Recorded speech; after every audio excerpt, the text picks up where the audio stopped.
Electro media के जितने भी चैनल हैं और जितने भी यहाँ हमारे आए हैं से सभी लोगों का मैं अपनी ओर से अभिनंदन करता हूँ, उनका स्वागत करता हूँ।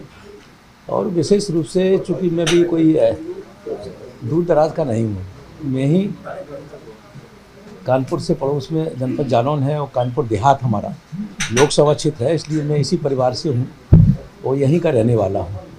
और चूँकि देश के यशस्वी प्रधानमंत्री नरेंद्र भाई मोदी जी ने अपने मंत्रिपरिषद में जो दायित्व दिया है एमएसएमई मंत्रालय का, एक राज्य मंत्री के रूप में मेरा प्रयास रहता है कि ज़्यादा से ज़्यादा हमारे एमएसएमई मंत्रालय की जो भी योजनाएं हैं उन योजना का लाभ ज़्यादा से ज़्यादा हमारे देश के लोगों को उसका प्राप्त हो, और उसी के तहत हम लोग काम कर रहे हैं। आज एमएसएमई मंत्रालय के द्वारा आज ब्रांडेड विकास कार्यक्रम आज यहाँ होने जा रहा है।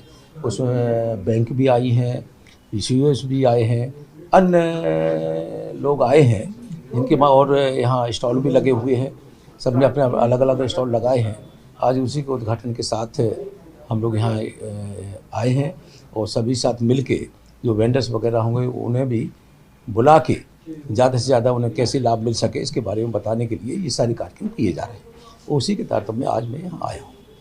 मंत्री जी, जातीय जनगणना को लेकर के बड़े विवाद छिड़ा हुआ है। विधानसभा का सत्र भी चल रहा है उत्तर प्रदेश में। जातीय जनगणना को लेकर आप लोगों की क्या राय है? अखिलेश जी बहुत बिलबिलाए हुए हैं। देखिए, जातीय जनगणना की जो बात कर रहे हैं वो समय आएगा तो ये सब होगा, क्योंकि आप देखते हो भारतीय जनता पार्टी समय के हिसाब से सब काम कर रही है और वो काम कर रही है जो राष्ट्र की जनता के हित में हो। हमारे योगी जी हैं तो प्रदेश की जनता के हित में जो काम है वो सारे काम कर रहे हैं। और प्रधानमंत्री जी भी राष्ट्र की सारी चीज़ों को वो देख के आगे बढ़ रहे हैं और जनता के लिए जो भी योजनाएं हैं, चाहे वो कानून में बदलाव करने की आवश्यकता हो, कुछ भी हो, वो सब करने के लिए तैयार हो, कर रहे हैं। आप जैसे नेताओं पे बड़ा दबाव रहता होगा, जातीय जनगणना की बात आती होगी। आप भी एक खास तबके से आते हैं। केशव प्रसाद मौर्य अब खुलेआम कह रहे हैं कि जातीय जनगणना के पक्षधर हैं, तो आप लोग जब प्रधानमंत्री जी से मिलते हैं तो उनसे क्या बातचीत होती है और क्या निकल के सामने आता है? नहीं, विशेष रूप से प्रधानमंत्री जी के सामने हम लोग बैठते हैं, सारी चीज़ें, तो इसके संबंध में अभी कोई बात नहीं हुई है। मुझे क्या लगता है जातीय जनगणना की जानी चाहिए? हमारे हिसाब से देश को एक करने के लिए देश में जितनी भी जातियां हैं, चाहे वो संप्रदाय हो चाहे कोई भी हो, सबकी जनगणना एक साथ होना चाहिए और समाज के हमारे खिलाफ हमारे हिसाब से तो सभी की जनगणना होना चाहिए। जातीय जनगणना को लेकर ही आपके सहयोगी दल उत्तर प्रदेश में है निषाद पार्टी के, उनको छुड़वैया नेता अखिलेश यादव कह रहे हैं कि वो छुड़वैया नेता है, वो नाराज हो गए, पैदल मार्च कर रहे हैं, वो इसी पक्ष में बयान दे रहे हैं। हाँ, विशेष रूप से मैं कह सकता हूँ कि जो दल बने हुए हैं, 2024 का चुनाव आने वाला है, अभी नगर पालिका कुछ उत्तर प्रदेश में नगर पालिका के चुनाव आने वाले हैं, जेडीसी बैंक के चुनाव आने वाले हैं, तो ये सारी चुनावों को देख के हर दल अपनी प्रोग्रेस करने के लिए कहीं पैदल यात्रा, कोई सारी चीज़ें, अब आपने देखा हो कांग्रेस पार्टी ने पैदल यात्रा की है, इसलिए जनता के बीच जा रहे हैं, वो कम से कम जनता उन्हें समझे और जिससे वो आने वाले समय में कुछ प्रोग्रेस कर सके। वो प्रोग्रेस की ऐसे सभी लोग मेहनत कर रहे हैं, तो उसी तरीके से ये भी मेहनत कर रहे हैं। उत्तर प्रदेश सरकार को कानून व्यवस्था के लिए बड़ा कहा जाता है कि बहुत अच्छी दुरुस्त कानून व्यवस्था, लेकिन प्रयागराज में कल एक घटना हुई, उसको लेकर के तमाम सवाल उठ खड़े हुए हैं कि घर में घुस करके गवाह की हत्या कर दी जाती है। देखिए, उत्तर प्रदेश में जो कानून व्यवस्था है वो अच्छी कानून व्यवस्था है, इसका तो यही उदाहरण मिलता है। आपने देखा होगा जिस तरीके से यूपी इन्वेस्टमेंट जो हुआ है, सीमेंट जो हुई है, ग्लोबल हुई है, उसमें आपने देखा किस तरीके से हमारे मुख्यमंत्री जी ने प्रयास किया था कि हम 70 लाख करोड़ का इन्वेस्टमेंट इस उत्तर प्रदेश में कराएंगे, लेकिन लोगों को कानून व्यवस्था पे ही इतना विश्वास था कि 27 से आगे उन्होंने फिर 25 बढ़ाने की बात की तो 25 पहुंच गया, फिर 27 बढ़ाया, 27 पहुंच गया। अब इस समय करीब 32 पॉइंट कुछ समथिंग, मतलब 33 लाख करोड़ के करीब इन्वेस्टमेंट पहुंच गया होंगे। तो आप समझ सकते हैं किस तेज़ी के साथ विदेशी कंपनियां और देश की कंपनियां इस उत्तर प्रदेश में अपना निवेश करना चाह रही हैं। तो आप समझ सकते हैं किस तरीके से कानून व्यवस्था सुदृढ़ है। कानून व्यवस्था के ऊपर ही लोग प्रदेशों में जाते हैं और उसी को लेके वो यहाँ आए हैं। मंत्री, साल 2016 में कानपुर में एक बड़ा प्रोजेक्ट आया आपके डिपार्टमेंट का, टेक्नोलॉजी डेवलपमेंट सेंटर।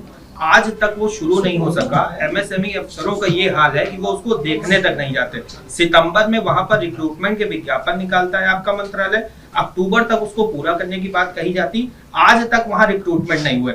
हर 3 महीने में वहां पर जो जिम्मेदार अधिकारी होता है वो एक नया अधिकारी आ जाता है। इसको कब तक शुरू कराएंगे? उद्यमी औद्योगिक शहर है ये। विशेष रूप से जो टेक्निकल सेंटर की आपने बात की है, वाकई जो बहुत पहले से बन रहा था। मेरे बनने के बाद सबसे पहले मैंने दौड़ा यहीं किया था। उसमें जो भी कमियां थी उनका प्रयास किया कि पूरा हो। हमने अपने यहाँ भी एक टेक्निकल सेंटर खोलने के लिए झांसी में एक एरिया है जहाँ डिफेंस कॉरिडोर बन रहा है, वहाँ भी हम लोगों ने प्रयास किया कि एक टेक्निकल सेंटर वहाँ भी बन जाए, जिससे कानपुर और झांसी हमारा बुंदेलखंड के बच्चे वहाँ ट्रेनिंग ले सकें।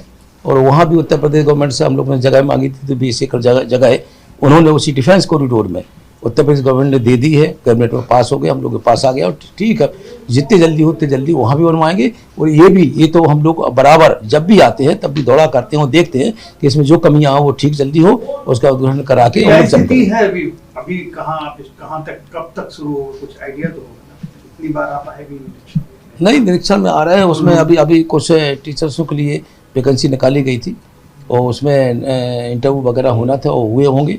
उसका रिजल्ट आने के बाद जैसे हो जाएगा तो काम चालू हो जाएगा जल्दी। अच्छा मंत्री जी, बजट में एमएसएमई के लिए बड़ी दिक्कतें आती हैं, तो ऐसी कोई प्लानिंग है कि उसमें जो गवर्नमेंट के कम से कम गवर्नमेंट सेक्टर के लोग हैं या बड़े बड़े कारखाने, एक आप परसेंटेज फिक्स कर दें कि साहब अपने रिक्वायरमेंट का आप 20% 25% एमएसएमई सेक्टर से ही खरीदें? हाँ, विशेष रूप से पीपीपी मॉडल के आधार पर पब्लिक प्रोक्योरमेंट पॉलिसी के अंतर्गत ये स्पष्ट कर दिया गया है। उन्होंने एमएसएमई जो हमारा बना हुआ है उसके अंतर्गत ये करीब 25% एमएसएमई, हाँ एमएसएमई, और उसमें भी क्या है 4% SC ST से 3% महिलाओं से, इस तरीके से खरीद के हाँ कर दिया। उसी में 25% में 4% SC ST से खरीदेंगे आप, 3% महिलाओं की जो उद्यमी काम कर रहे हैं और हमारी माता बहनों के उसमें खरीदेंगे। ये पॉलिसी के अंतर्गत है। वो बात ये है कि जो एमएसएमई थी, तो हम अपने ही शहर का ले लें, कानपुर का ही ले लें, तो जो सब्सिडी की जो देने की प्रक्रिया होती है उसमें बजट ही खत्म हो जाता है। जैसे फूड प्रोसेसिंग की यूनिट्स के लोग आज भी सब्सिडी के लिए ताक रहे हैं, कम से कम कई साल हो गए, 3-4 साल हो गए। किस योजना के अंतर्गत? योजना कुछ एमएसएमई कौन सी, मतलब थोड़ी बताइए तो हम लोग उसमें जाके देखेंगे कि ऐसे कैसे गलती हो रही है। वैसे तो दूसरा वैसे होता क्या है, जैसे अपना पीएमईजीपी है, जैसे पीएमईजीपी सबसे पहले उसे सब्सिडी का पैसा ही रख दिया जाता है, तो इसके बाद उसे लोन दिया जाता है। लोन का वो 25% या 35% जितनी सब्सिडी देना है उसका पैसा रख दिया जाता है। लेकिन उन्हें कब पैसा दिया जाता है? जब वो 3 साल तक अपनी किस्तें समय से दे तो पैसा ऑटोमेटिक उनके खाते में चला जाता है। लेकिन गवर्नमेंट के पास वो पैसा जमा रहता है, बगैर पैसे जमा किए कोई भी लोन सैंक्शन नहीं होता है। इससे कुछ सरलीकरण करने का अच्छा, लोन सैंक्शन के लिए जो प्रॉब्लम आती है वो लोग कहते हैं उसी के लिए तो आज बैंक आई है। सारी चीजें वो अपनी अपनी बातों को रखेंगे, सारी चीजें बैंक करेगी, सारी चीजें कैसे कहाँ दिक्कत आती है क्या नहीं, हो सकता है कुछ कहीं नहीं कहीं।